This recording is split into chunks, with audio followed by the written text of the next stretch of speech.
Danger Dolan. From various motion control devices to a plank of wood attached to a controller, we count 15 of the least useful gaming peripherals ever made.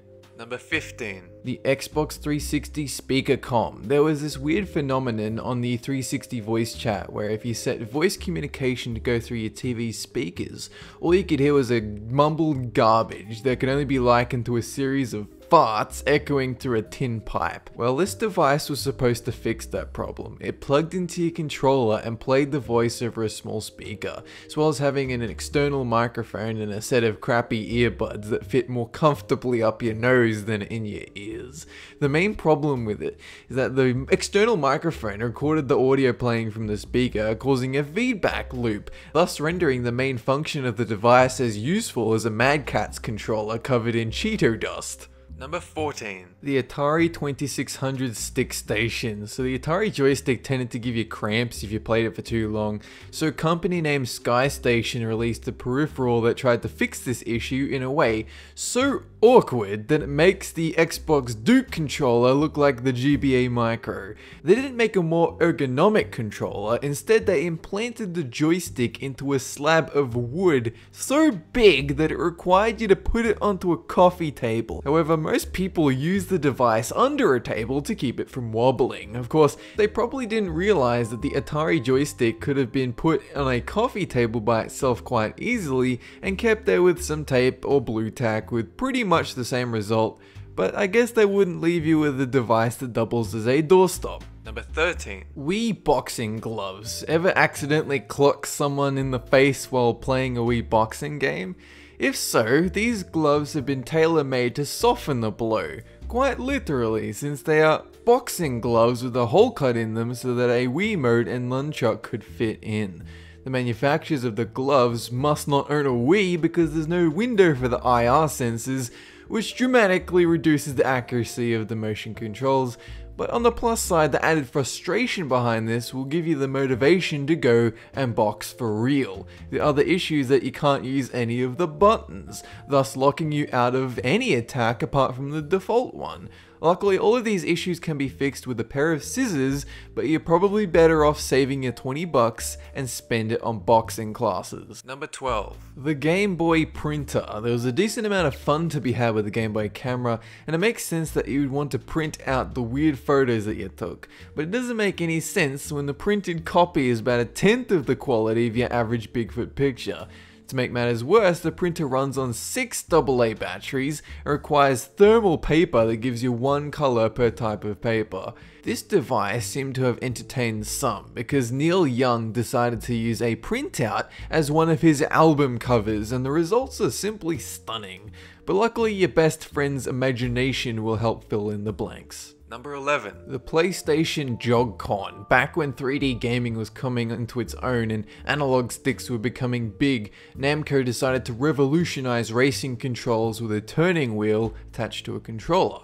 However, most people who wanted a better racing experience simply bought a racing wheel with force feedback, a stick, and pedals, none of which were featured in the JogCon.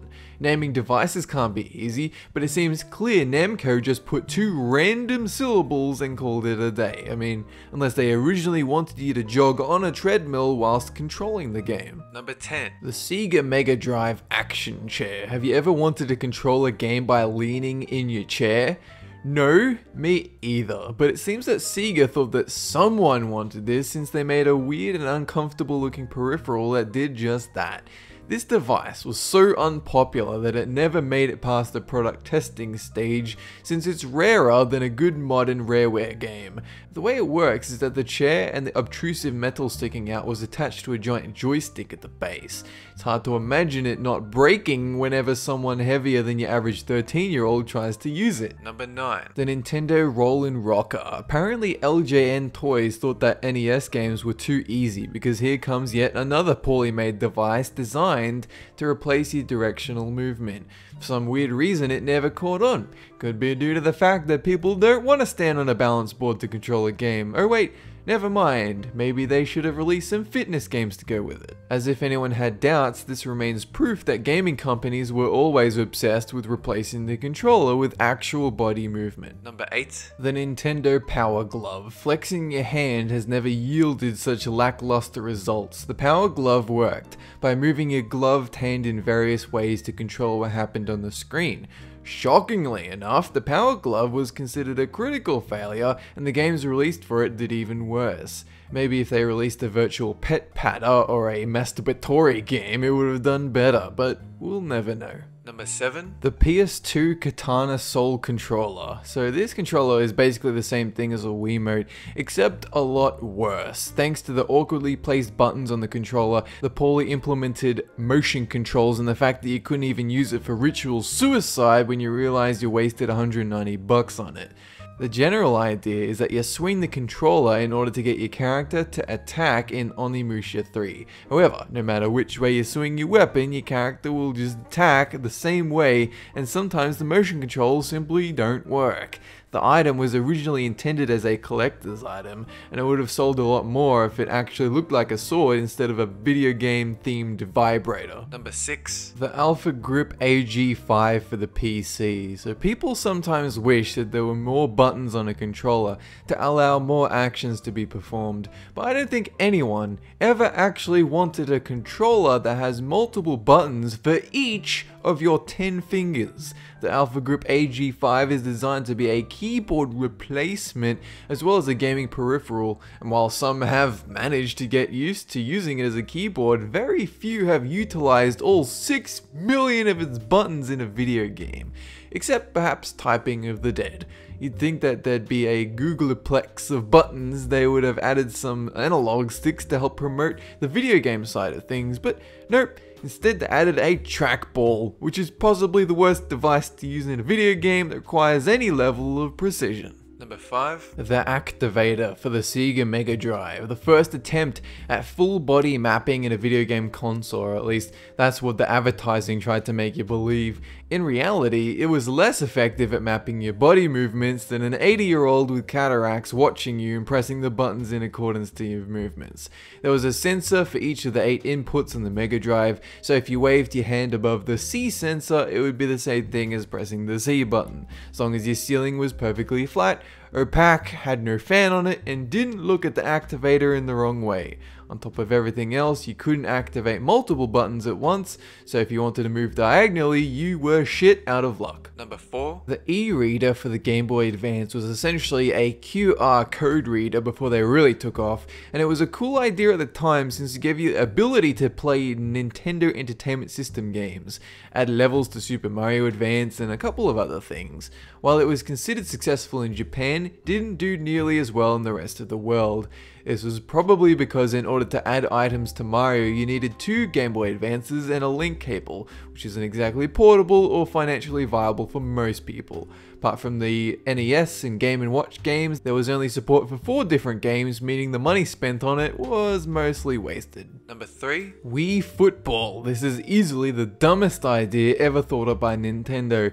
Yes, that includes the cancelled Vitality sensor and the Virtual Boy that required you to take a break every 15 minutes to prevent possible blindness.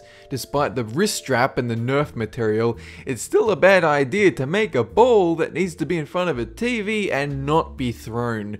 The use of this peripheral can only end in so many ways. Funnily enough, each of those ways ends in either a broken screen or a black eye for some unfortunate passerby. Number 2. The HD DVD player for the Xbox. So this add-on isn't intrinsically flawed in any way whatsoever. What brought it down was the fact that HD DVDs had less support than the Betamax. Possibly the biggest downfall of the HD DVD was that it had 20 gigabytes less storage than the Blu-ray, as well as the fact that HD DVD is quite a bit harder to say than Blu-ray. The only positive side to the HD DVD player was that Microsoft decided to make it an optional add-on to the system instead of forcing the consumer to pay more for the ability to participate in a dead format. Number 1. Res Trance Vibrator for the PS2. It's a puck small and black, attached to the PS2 via USB port, and was designed as an additional device to the game Res, where it vibrated to the beat of the music. I don't know about you, but the vibration of a controller doesn't exactly sound melodic in any way, shape or form, and the trance vibrator was even louder. Although this device did get some use by someone to enhance the experience of the game, it was not in the way it was designed. At least one girl put it between her legs and used it as a masturbatory aid despite the pleas from the developer to be wholesome. That's it for this countdown, and have a good one!